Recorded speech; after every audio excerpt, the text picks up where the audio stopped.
1000 கோடி வெள்ளை பணம். யார் இந்த ஆகாஷ் பாஸ்கரன்? விஐபி வீட்டில் சலசலப்பு. விக்கித்த கோடம்பாக்கம்.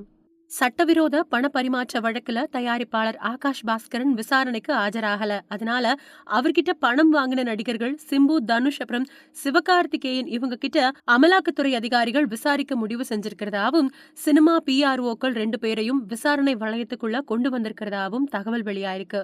இத பத்தியும் ஆகாஷ் பாஸ்கரன் யார் அப்படிங்கறத பத்தியும் மூத்த பத்திரிகையாளர் பயில்வான் ரங்கநாதன் பேட்டி ஒண்ணு கொடுத்திருக்காரு. உதவி இயக்குனரா இருந்து 1000 கோடி செலவுல படங்களை தயாரிக்கிறாராம் ஆகாஷ் பாஸ்கரன். ஆரம்பத்துல உதவி இயக்குனரா பணிபுரிஞ்சப்போ சினிமாவோட தொழில்நுட்பங்களையும் நுண்ணறிவாற்றலையும் பெற்றுக்கிட்டாரு. அதுக்கு பின்னாடி தயாரிப்பாளரா மாறி இருக்காரு. இப்போ சிவகார்த்திகேயன் நடிக்கிற பராசக்தி படத்தோட தயாரிப்பாளரும் இவர்தான். திடீர் பணம் எப்படி? படப்பிடிப்பு நிறைவுற்ற நிலையில தனுஷ் திரைக்கதை வசனம் எழுதி சீக்கிரத்திலேயே வெளிவர இருக்கக்கூடிய இட்லி கடை அப்படிங்கிற படத்தோட தயாரிப்பாளரும் ஆகாஷ் பாஸ்கரன் தான். இன்னும் பெரிய பெரிய படங்கள் திட்டங்களை தீட்டிக்கிட்டு இருக்காரு. ஆனா உதவி இயக்குனரா இருந்தவருக்கு இவ்வளவு பணம் எப்படி? பலரும் கேட்கிறாங்க. மனைவி வழியில ஆகாஷ் பாஸ்கரனுக்கு கோடீஸ்வரன் ஆகக்கூடிய பாக்கியம் கிடைச்சது. அதனால ஆகாஷோட அப்பா பாஸ்கரன் சேலத்துல ஸ்வர்ணமால்யா அப்படிங்கிற மிகப்பெரிய நகை கடையை நடத்திட்டு வராரு. சமீபத்துல சேலத்துல ஆகாஷ் பாஸ்கரனுக்கு கல்யாணம் நடந்துச்சு.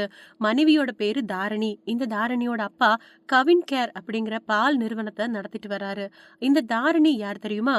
இவங்க தான் கலைஞர் கருணாநிதியோட கொள்ளு பேத்தி. அதாவது முக முத்துவோட பேத்தி தான் தாரணி.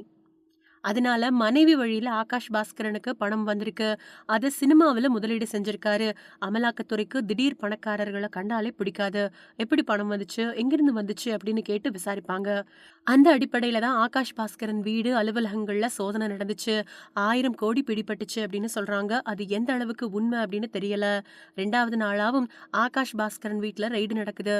இந்த சம்பவம் தான் கோடம்பாக்கத்தையே உலுக்கிக்கிட்டு இருக்கு. திமுக அரசுக்கு நெருக்கடி கொடுக்கணும் அப்படிங்கிற ஒரே காரணத்துக்காக மத்திய அரசு இந்த மாதிரியான விஷயங்களை செஞ்சுக்கிட்டு வருது. ஆனாலும் நெருப்பு இல்லாம புகையாது. கிடைச்சிருக்கக்கூடிய பணம் வெள்ளை அப்படின்னா இந்த வழக்குல இருந்து வெளிவந்துடலாம். ஆனா எங்கிருந்து பணம் எடுக்கப்பட்டுச்சு அப்படிங்கறத பத்தின விசாரணை நீண்டுகிட்டே போகும். ஆனா அதுக்குள்ள ஆகாஷ் பாஸ்கரனோட பேரு கெட்ட பேராயிடும். அப்பவும் அது அவருக்கு பப்ளிசிட்டி ஆயிடும் அப்படின்னு சொல்லியிருக்காரு.